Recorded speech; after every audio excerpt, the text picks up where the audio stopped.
Саламатсыздар урматтуу телекөрүүчүлөр, Ош Биримде кайрадан маселе көрсөтүүсү. Бүгүн биз коомчулукта кызуу талкууну жаратып жаткан күйүүчү майга болгон баа. Жакында эле Нефтетрейдерлер ассоциациясы октябрдан баштап күйүүчү майга болгон баа бир аз көтөрүлүшү ыктымал деген дагы маалымат таратты. Ошол эле учурда биздин коңшу мамлекеттеги баа менен 10 сомго чейинки айырмачылыктар чыгып атат. Мунун себептери эмнеде? Кандай кылганда ушул системаны жөнгө салсак болот? Мына ушул теманын тегерегинде сөз кылабыз. Бул багытта кеңири маалымат алуу үчүн биз бүгүнкү студиябызга серепчи жана саясаттануучу Максат Мамытканов агайыбызды чакырганбыз. Саламатсызбы? Атайын убакыт бөлүп келип бергениңизге ыраазычылык билдиребиз. Айта кетсеңиз, бүгүнкү күндө ушул күздүн келиши менен күйүүчү майлардын баасы кымбаттайт деген кооптонуулар айтылып жатат. Ошол эле учурда биздин коңшу Казакстанда 10 сомго чейинки айырмачылыктар болуп жатат. Мунун себеби эмнеден улам болушу мүмкүн? Bizde деген күзүндө анан жазында айдоо талаалар иштери башталат. Ошон үчүн бул сезондук нерсе. Ошон үчүн күйүүчү майлардын баасы дагы ошол сезонго байланыштуу сөзсүз түрдө өсөт. Анткени бизде базар рынок экономикасы да. Ошон үчүн деген базар экономикасында ошондой нерселер сөзсүз түрдө таасир этет. Жайында такыр башка, кышында такыр башка болот. Ал эми аябай көп муктаждык болгон, бул жазы менен күз кезде биздин деген ГСМдин баасы сөзсүз түрдө өйдөйлөйт. Буга чейин ушул казак тарап биз менен салыксыз негизде келишим түзөбүз дегенде кандайдыр бир тоскоолдуктар болуп жатат деген дагы маселе айтылды да. Сиздин көз карашыңыз кандай? Эмне үчүн муну биздин бийлик өкүлдөрү кечеңдетип жатат же түзгөнгө кандайдыр бир шарттар дал келбей жатабы? Бул биздин Казакстан менен Кыргызстандын экономикасына байланыштуу. Казакстандын деген территориясындагы жайгашкан нефти өндүрүүчү, иштетүүчү заводдор модернизациядан өткөн дагы, алар ЕАЭСтин алкагына киргенден кийин, бирдиктүү бажы аянтына киргенден кийин Евростандарттын деген эң жогору сапатына чейин көтөрүшкөн өздөрүнүн өндүрүшүн. Ошон үчүн деген Казакстанда азыр Евро 4 менен Евро 5тин тегерегиндеги чыккан жогору сапаттагы күйүүчү майлар өндүрүлөт. Биздин Кыргызстанда жогорку сапаттуу май өндүрүлбөйт. Биздеги деген иштеп аткан заводдордун баардыгы эски, алардын деген чыгарып аткан күйүүчү майлары эски стандарттар менен эле эски май бойдон калат. Эгерде биздин рынокко Казакстандын жогору сапаттагы бензин менен күйүүчү майлары кирчү болсо, анда эми үчүн биздин Кыргызстанда өзүбүздө өндүрүлүп аткан начар сапаттагы өзүбүздүн өндүргөн күйүүчү майларыбыз ошол эле баада болот деген сөзгө, суроого биздин деген өкмөт менен бизнес жооп бере албай калышы мүмкүн. Ошон үчүн биздин эски заводдор менен төмөн сапаттагы өндүрүлүп аткан бензин менен дизелди сатыш үчүн жогору баада чет мамлекеттен келип аткан сапаттуу ГСМди саттырбоо, бул деген экономикалык жактан биздин деген нефтетрейдерлер менен иш кылып аткандардын максаты ошондо. Анткени эгерде сапаттуу бензин келчү болсо, чет мамлекеттен арзаныраак, анда биздин сапаттуу эмес бензиндин баасы анда төмөндөш керек да. Бирок биздин деген бизнес ага барабы? Барбайт да. Ошон үчүн бааны эч ким түшүрө албайт. Бирок кандайдыр бир негизде казак тарап менен дагы келишим түзгөнгө болобу? Кайсы бир бөлүгүн, толук болбосо дагы кайсы бир жетиштүү бөлүгүн камсыздоо муктаждыгы боюнча? Болот сөзсүз. Бирок ошол казактар менен ошондой келишим менен келген бензинди биз каяктан сатабыз? Биздин заправкаларда сатабыз. Туурабы? Заправкалар кимге таандык? Жеке менчик фирмаларга таандык. Демек алар деген өздөрүнүн каалаган баасын коет. Анткени алар деген ошол эле сатылып аткан бензиндин баасын жөн жерден эле койбойт да. Ошон үчүн алар деген биздин эски бензинди эле сатып атат. Анан казактардыкы аябай сапаттуу, бирок ошол баада деп сатканда кимдикин көбүрөөк алат, кимдики өтөт. Ошон үчүн деген биздин эски заводдордон чыгып аткан күйүүчү майларга конкуренттин кереги жок. Анткени андан биздин баа түшүп кетет, андан тышкардагы биздин майыбыз да өтпөй калышы мүмкүн. Ошон үчүн бул деген өзүбүздүн ичибиздеги өндүрүлүп аткан сапатсыз бензиндин деген өтүшүн колдоо иретинде ошентип жасап атышат. Бирок ал колдоо кимге пайдалуу? Биздин элге пайдалуу, анткени сапатын төмөнүрөөк бензинди канчалык көп биз күйгүзсөк, ошончолук биздин экология менен ден соолугубузга залакасы тийип атат. Эгерде ошону кааласа, анда башка. Башка кошуна мамлекеттер менен салыштыра келгенде, мисалы Азия өлкөлөрүндө биздеги баа ушул азыркы рыночный көрүнүшкө дал келеби базар экономикасына, азыркы системабызга биздики? Эми деген биз өзүбүз ошондой рынокты түзүп алдык да. Бизде деген күйүүчү майларды саткан фирмалар өтө аз. Ташып келип аткандар андан аз. Заправкалардын баары бөлүштүрүлгөн. Бул рынок өзү бөлүнгөн, көзөмөлдөө. Ошон үчүн муну деген рыноктук жол менен башкарабыз десе, анда мамлекет кескин түрдө өзүнүн деген башкаруусун киргизиш керек. Анда деген бизде бизнес чөйрөсү буга деген наалый баштайт.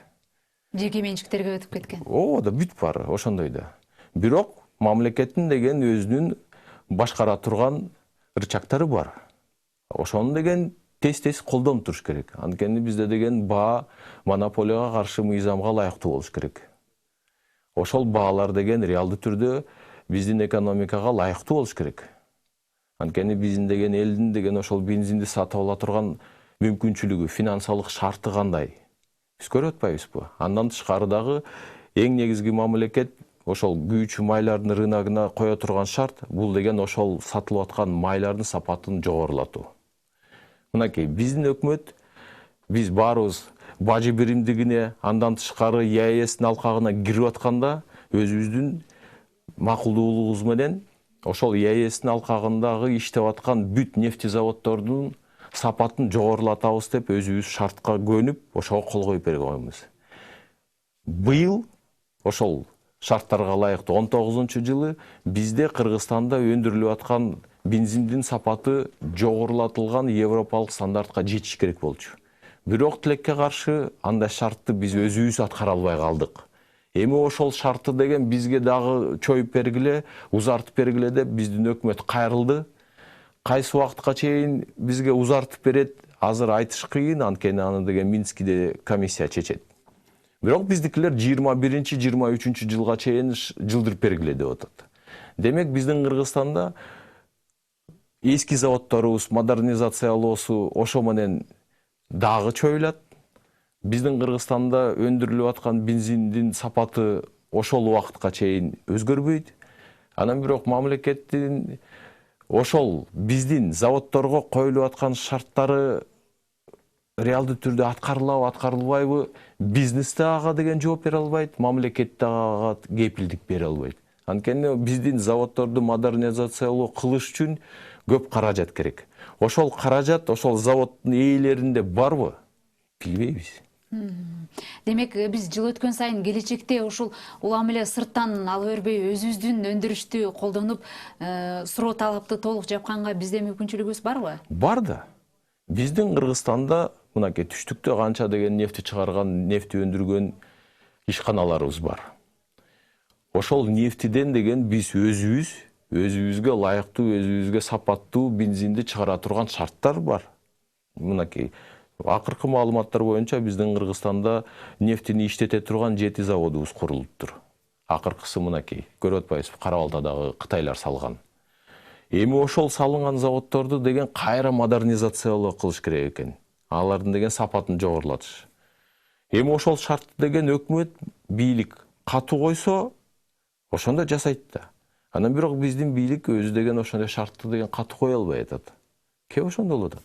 Анан өзүбүздө өндүрүлүп аткан нефтини өзүбүз иштетип, азыр деле иштетип атабыз да. Ошол нефтини деген иштетип, өзүбүздөн өндүрүлүп аткан мейли сапаты азыр начарыраак болсун деген, бирок ошол көлөмдөгү биздин деген күйүүчү майлар каяка кетип атат. Өзүбүздүн деген муктаждыгыбызды канааттандырбай, анын баардыгы деген Тажикстан аркылуу Афганистанга, сыртка деген кетип атпайбы? Кеп ошондо болуп атат. Демек биздин өзүбүздөн өндүрүлгөн нефти өзүбүздүн заводдордо иштетилип, ошондон эми өзүбүздүкү болгондон кийин баасы өзүбүздүкү, анда баасы ылдыйраак болуш керек да. Анан ошондой ылдый баа менен өзүбүздүн жарандарга, өзүбүздүн экономикабызга колдонбой, биз аны Тажикстан менен Афганистанга жөнөтүп атабыз дагы. Демек, өзүбүздүн нефтибиз өзүбүздү бакпай, коңшу мамлекеттер менен Афганистандын багып аткан турбайбы? Өзүбүз болсо кымбат баада. Өзүбүз болсо кымбат баадагы башка өлкөлөрдөн ташып келип атабыз. Вот ошондой нерселер болуп атат биздин рынокто. Муну деген мамлекетке деген ачык айтыш керек да. Бул кандай? Биз деген кымбат баалуу бензинди деген Казакстан менен Россиядан ташып келип туруп кымбат баада куюп атабыз дагы, өзүбүздөн чыккан нефтиден өзүбүз өндүргөн заводдордун анда бензини каяка кетип атат, соляркасы каяка кетип атат. Мына көрүп атпайсызбы, чек арадагы болуп аткан бүт аткезчиликтин баары эмнеден келип атат. Мына Тажикстандын чек ара жерлеринде көрүнүп аткан көрүнүштөрдү ошондон болуп атат да. Бизде ошол Тажикстанга аткезчилик жол менен ташылган контрабандаларды жапсайлы Тажикстандын экономикасында сезиле турган кандайдыр бир кооптонуулар пайда болот деп жатышат да. Биз чындыгында алардын рыногун бүгүнкү күндө толук камсыздап жатабызбы? Ошондой да. Реалдуу түрдө ошондой болуп атат. Мына Тажикстанга деген мына жайы бою маалыматтар келип атат. Интернетте тарап атпайбы баары? Түркменистан Тажикстандын машинелерин өткөрбөй отурат. Өзбекстандагы Тажикстандын машинелерин өткөрбөй отурат. Демек, Тажикстандын жүк ташыган, соода саттык кылган ишкерлери товарларды кайсы жол менен ташып атат? Каяк менен кетип атат?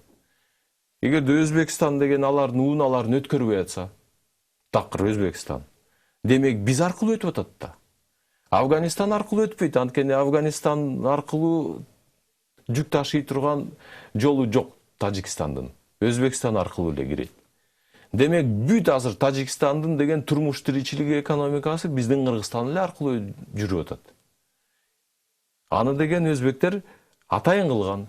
Анткени алардын деген өзүнүн саясаты, өзүнүн кызыкчылыктары бар. Ал Каримовдун убагында калыптанган нерселер азыркыга чейин эле улундалынып атат.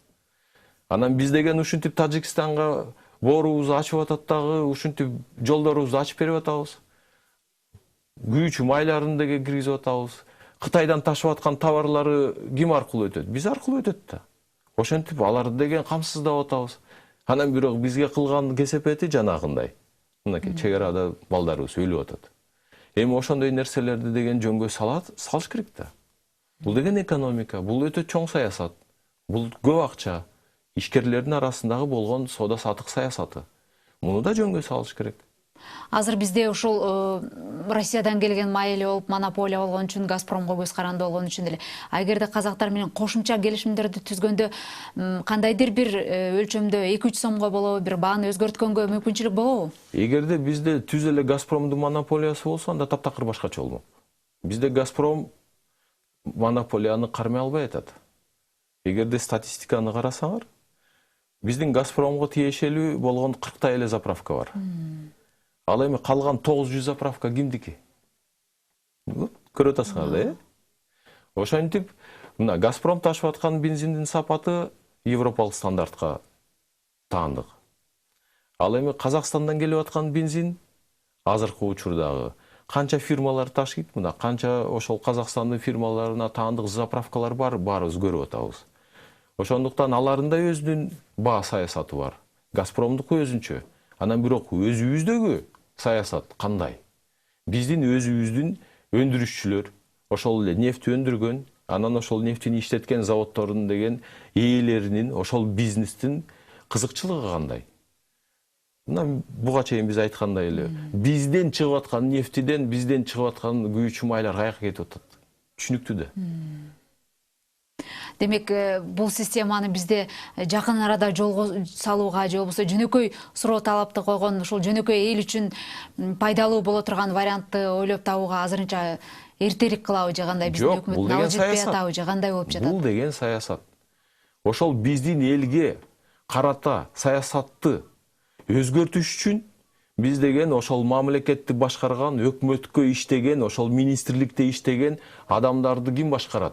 Саясатчылар алып келген, саясатчылар жогорку кеңешке шайланып келген партиялар дайындайт да. Демек, жогорку кеңешке шайлана турган, мынакей, боло турган жогорку кеңештин шайлоосуна катыша турган партиялардын деген программаларын көрүп, ошолордун деген максаттарын угуп туруп, анан эмки шайлоодо ошол кыргыздардын кызыкчылыгын аткара турган партияларды шайлап, алар деген өздөрүнүн элге берген убадаларын аткарыш үчүн өкмөткө өзлөрүн деген кишилерин киргизиш керек дагы, ошолордон анан талап кылышыбыз керек. Биз силерди шайладык, анда деген силер өзүңөр айткан, бизге ылайыктуу кыргыздарга кызыкчылыгына иштеген саясатты жүргүзө турган адамдарды алып келгиле бийликке. Ошентип биз деген жаңы саясаттын бетин ачышыбыз керек. Жаңы партиялар, жаңы адамдар, жаңы саясатты жаратылат. Атайын убакыт келип бергениңизге ыраазычылык билдиребиз. Ушуну менен бүгүн көрсөтүүбүз соңуна чыкты. Урматтуу телекөрүүчүлөр, кайрадан маселенин кийинки чыгарылышында учурашканга чейин саламатта калыңыздар.